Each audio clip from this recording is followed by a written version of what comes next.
बच्चों, तो आज हम लोग जो है क्लास 12 फिजिक्स का मोस्ट इम्पॉर्टेंट टॉपिक कवर करेंगे। इन टॉपिक पर आप लोगों के बोर्ड एग्जाम में क्वेश्चन देखने को मिल सकता है। अगर इन सभी टॉपिक्स को आप कवर करते हैं अच्छे से तो आपको बहुत ही अच्छा मार्क्स मिलेगा। तो सबसे पहला इसमें टॉपिक है पूर्ण आंतरिक परावर्तन। पूर्ण आंतरिक परावर्तन पर आप लोग का ऐसा प्रश्न होगा कि पूर्ण आंतरिक परावर्तन किसे कहते हैं, ये आप लोगों से पूछा जा सकता है। दूसरा है आप लोगों का ये व्यंजक निकालने के लिए बोला जा सकता है कि इसका निगमन करके बताइए। और ये निगमन करने के लिए आप लोग का क्वेश्चन कुछ इस टाइप का होता है कि आपका बोलेगा कि अवतल गोलीय पृष्ठ पर अगर प्रकाश की किरण आपतित होती है तो आपको जो है ये सूत्र निगमन करने के लिए दिया जा सकता है। उत्तल के लिए भी आप लोग का ये निकालने के लिए बोला जा सकता है। उसके बाद जो है दूसरा इसमें जो टॉपिक तीसरा टॉपिक है किसी प्रिज्म के लिए आप लोग का अपवर्तनांक का व्यंजक निकालने के लिए बोला जा सकता है। किस स्थिति में, न्यूनतम विचलन की स्थिति में जो आप लोग का अपवर्तनांक का व्यंजक प्राप्त करने के लिए बोला जाता है। फिर उसके बाद वर्ण विक्षेपण की क्रिया आपसे पूछी जा सकती है कि वर्ण विक्षेपण की क्रिया किसे कहते हैं।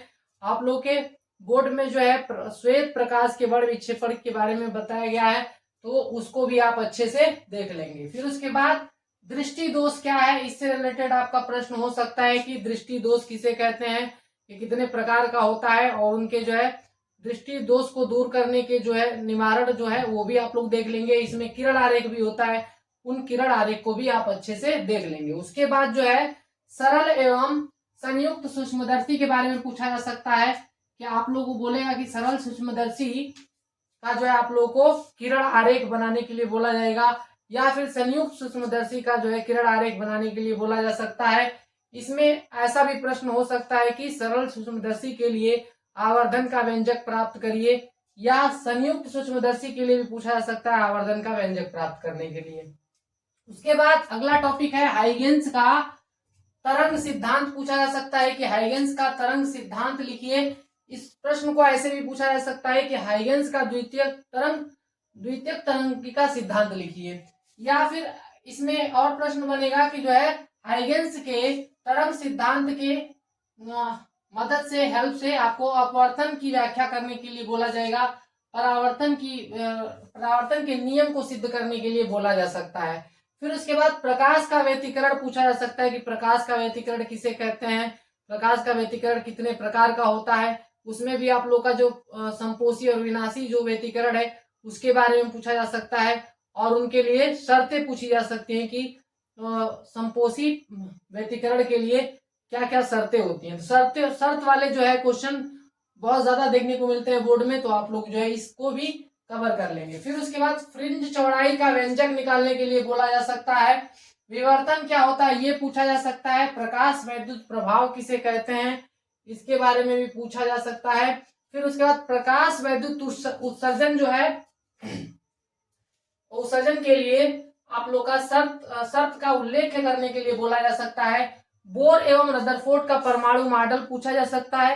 इसमें बोर के जो क्वेश्चन बनते हैं बोर वाले पर परमाणु मॉडल पर, तो ऐसा भी बन सकता है कि बोर के जो है परिकल्पनाएं लिखी है, ठीक है, तो परिकल्पनाओं को भी देख लेंगे आप अच्छे से।